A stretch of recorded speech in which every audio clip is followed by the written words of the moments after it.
Today I'm testing NexzDas diagnostic device, and it's been on sale for a while, but there's no reviews about it, how it works and everything. Some people, they're saying it's absolutely brilliant. I managed to get hold one of these, which is NexzDas ND 406 with auto key programming and special functions and everything. So I will be testing it on BMW X5 2009, and it's all the way till 2013. So just running app, it's easy to connect by Bluetooth. The adapter is already plugged into OBD port. Then we go to Europe and then select the make, BMW. So it's connecting again, initializing, pairing up with the adapter. So we select by VIN number. It picks up VIN number, which is quite good actually. You don't have to select model and stuff like that. It wasn't doing it before, but they've done update just a couple of days ago. And then there are two features in it. I'll go back.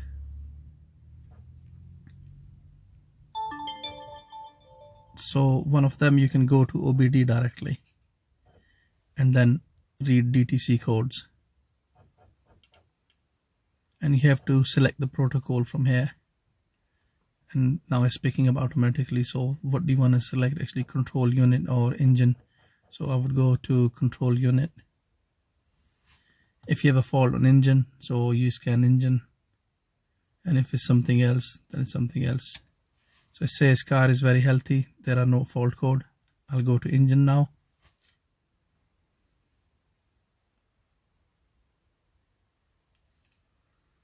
Car is very healthy, no fault code. However, there is a fault code on a car of airbag. So I've noticed this with other cars also. This OBD function from here where it says read codes, it doesn't really work all the time.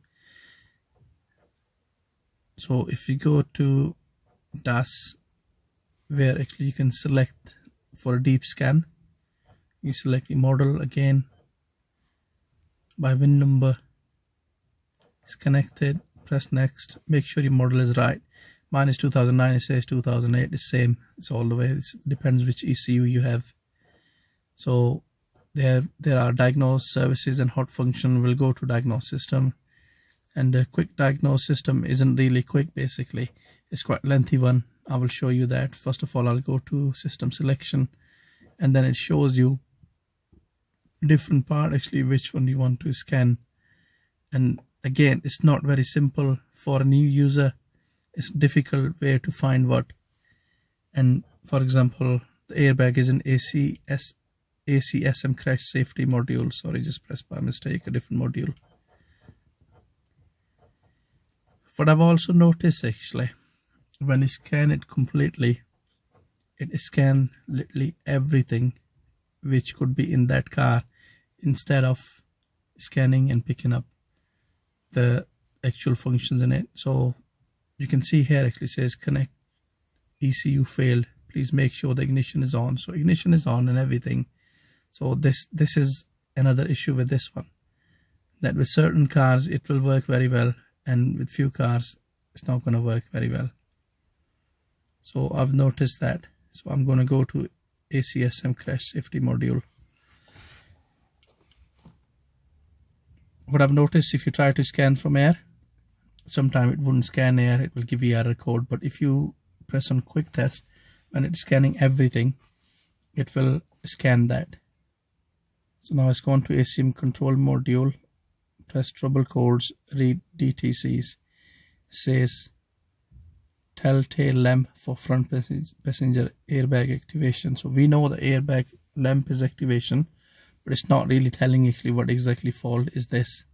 So what we're going to do is we're going to go back. So you can clear DTCs, clear the code. Successfully set is clear, but the fault code is still there. You have to switch off ignition, switch on again. But mine actually have a short circuit on airbag, so I'll have to fix it. So I'm going to go back to show you quick test.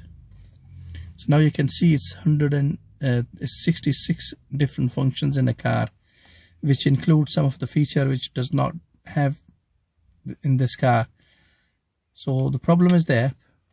it's taking too long to scan it, because it's scanning everything which doesn't even have, like you can see straight away it's showing me 2 fault, where when we tried from the main menu OBD scan, it says the car is very healthy.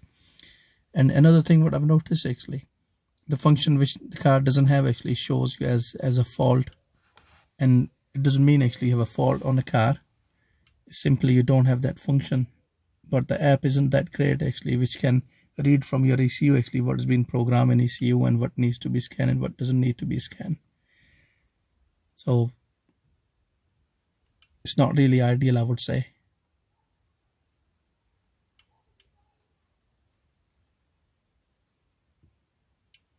This is lifetime data. You can see how long it's taking.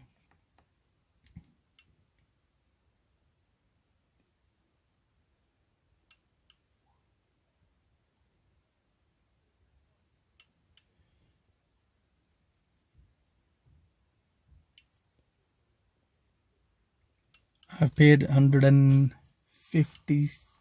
I think, and it came from China. And there were some issues with the app.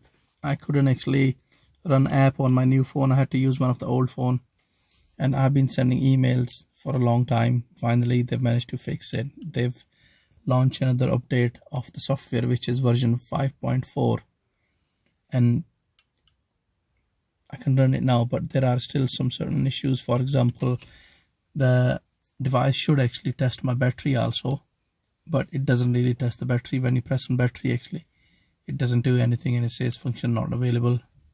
And what I've noticed, actually, it works on some of cars quite well. For example, I've tried on Renault, it works very well. I've tried on Citroen, it works very well. I've tried on Toyota, it scanned only few basic functions. I've scanned on Audi, again it scanned a little bit more on Audi, but not everything as it should do. There are other cheap devices available in market which are cheaper than this one and works way better than this one. It's meant to do the coding.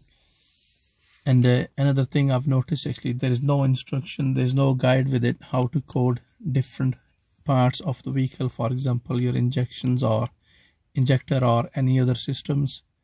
And it does do some of things like reset counter on your diesel particulate filter and few stuff. However, it struggled to regenerate DPF. The extra money which I've paid for it, for these functions like coding injectors and regenerating DPF and stuff like that, but it doesn't do anything. Still scanning, as you can see.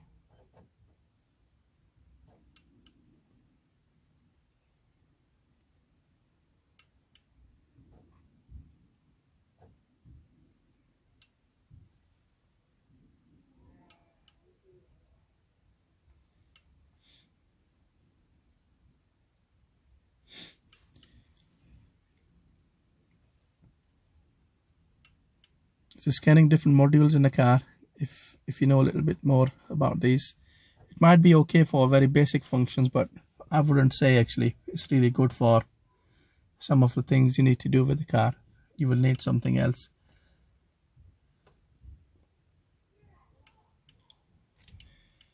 What I've noticed, I have a cheap device. It's a Delphi, which you can pick up from eBay or any other site. They are quite cheap these days, about 50 quid, something like that. And they do scan better than this one.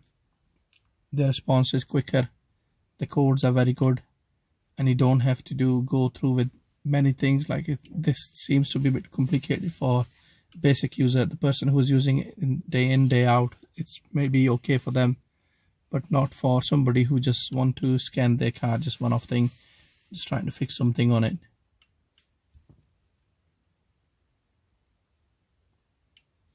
One thing you need to remember, when you use any diagnostic device, you can diagnose it, there's no issue with it, but do not change anything. Do not go to coding part and do not change anything. For example, sometime it says you to enable or disable some functions. Please do not change that, because if your car doesn't support that function, it can create problem.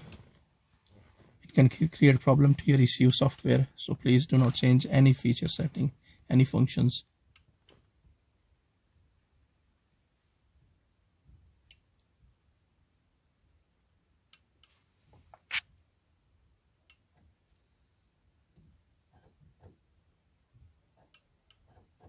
Okay, I had to pause the video because it was taking time. It has taken about 16 to 17 minutes to complete scan. As you can see, actually few faults, they appeared here, and when we scanned through DTC it wasn't showing anything. So we'll go through with these. For example, diesel system, which is like you could be fuel line, your engine system is fault in that. When you go in there, then it will rescan the same system again. So it's not quick as easy they claim to be. Trouble codes, read DTCs. Now power management, vehicle electrical system, and communication with glow control unit. So I will erase, successfully erased. Go back again, and the fault is still there. We'll try to do all the fault clear in one go. And electronic right height control.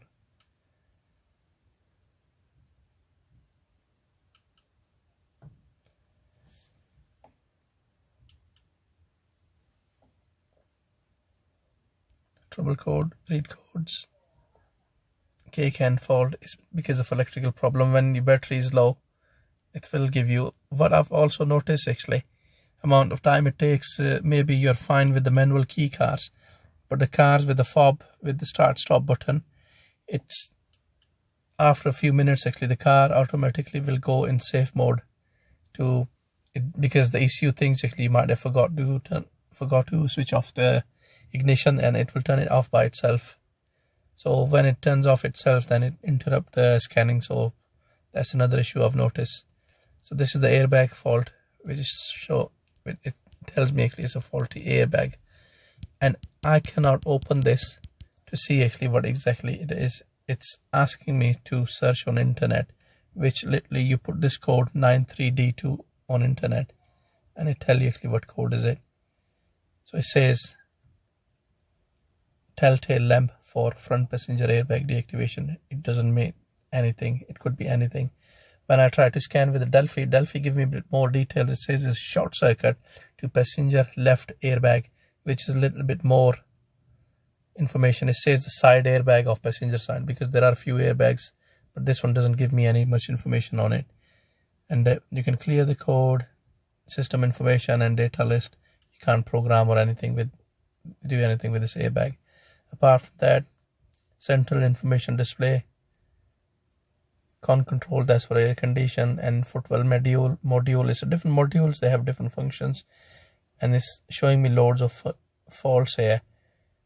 TCU, telematic control unit, that's to it's like a SOS button and emergency system which BMW has. It shows fault on that also. These models seems to have loads of electrical faults, so you might have noticed here from this scanning. I had to cut the video in 2 pieces because it was taking forever. So now it says please turn off the ignition and wait for 10 seconds. Press OK, and I have turned off the ignition.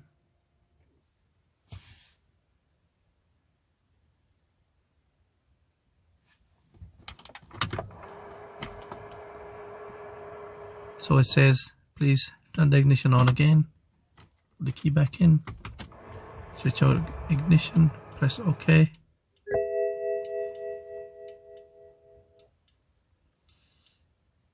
And now it's scanning 13 modules because the car shown 13 faults on it. So it's scanning only those 13 modules.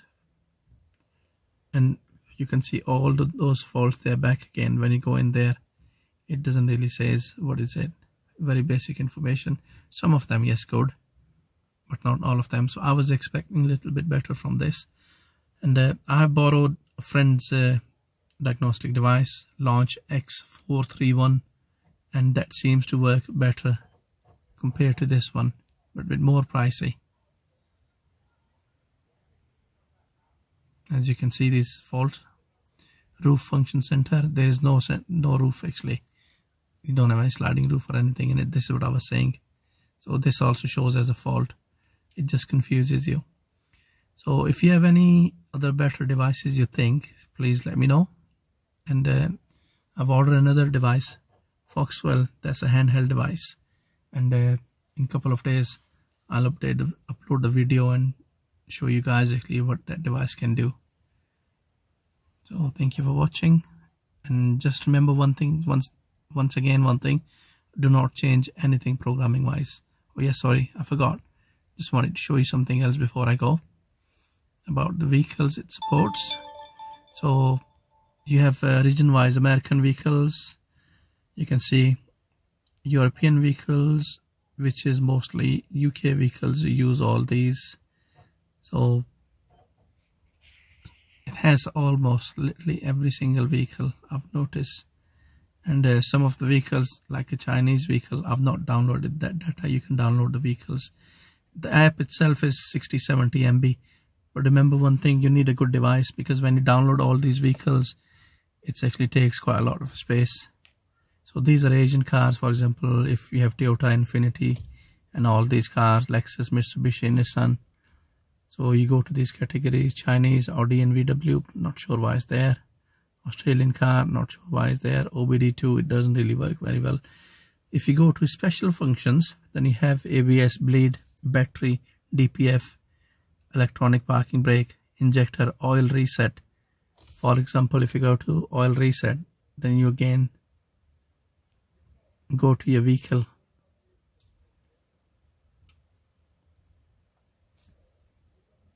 OBD2 is asking what series, X series, X5, mine is E70. Vehicle inspection check, engine oil.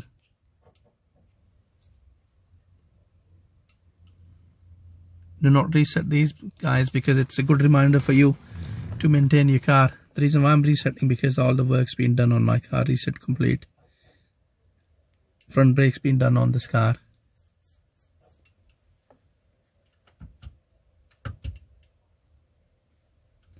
Reset complete. Rear brake's been done on it.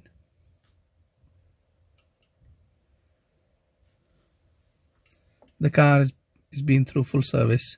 That's the reason why I'm resetting all these functions.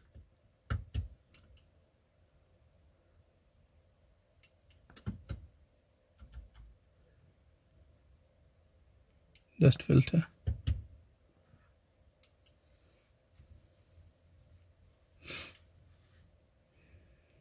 Service failed, so it hasn't reset the dust filter. It's air filter actually. Spark plugs. This one doesn't have a spark plug. This one has a glow plug, but I believe if you reset it, it will reset your glow plug counter or anything. But we have not checked anything, so we've not done any glow plugs work on it. So when I go to my vehicle dashboard, which give you information about the servicing, bear with me, and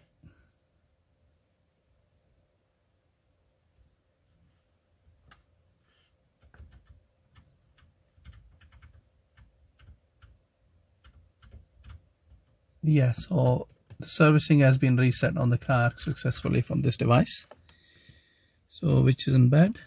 And apart from that, you have some other functions. This is key programming function. When you buy it, it doesn't really tell you what vehicles it will be supporting. In European vehicle, Alfa, Romeo, Citroen, Opel, Peugeot and Smart. These are only 5 vehicles it supports. In Asian, there are a couple of more vehicles it supports. This function is to program a key with the vehicle. I've not tried that, so I'm not sure how it works. And I've tried ABS bleed, that works fine. Battery test doesn't work.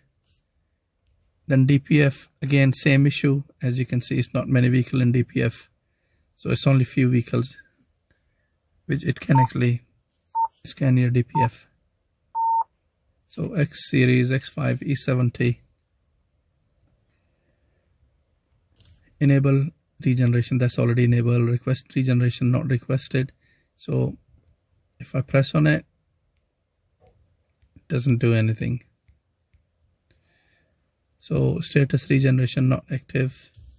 Last regeneration -2176 miles, and it's 2000 miles ago it's been done. Total remaining mileage, that's I think for regeneration. So I can't really regenerate. Normally with some of cheap devices you can regenerate, you can force regenerate DPF, so that's not much use to it. And electronic parking brakes, again Asian, American, European vehicle, and again not many vehicles there. And if you go to discover, you go to App Store, you can see there are some vehicles. These are the one which I can download, but I've not downloaded because we never see these cars here in UK.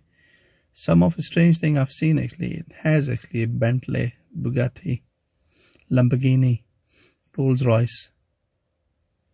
That's top end range. I'm not really sure actually it's gonna work, because I've noticed on just BMW 2009 it doesn't really do much. This is key programming again, and just only few cars, not many cars.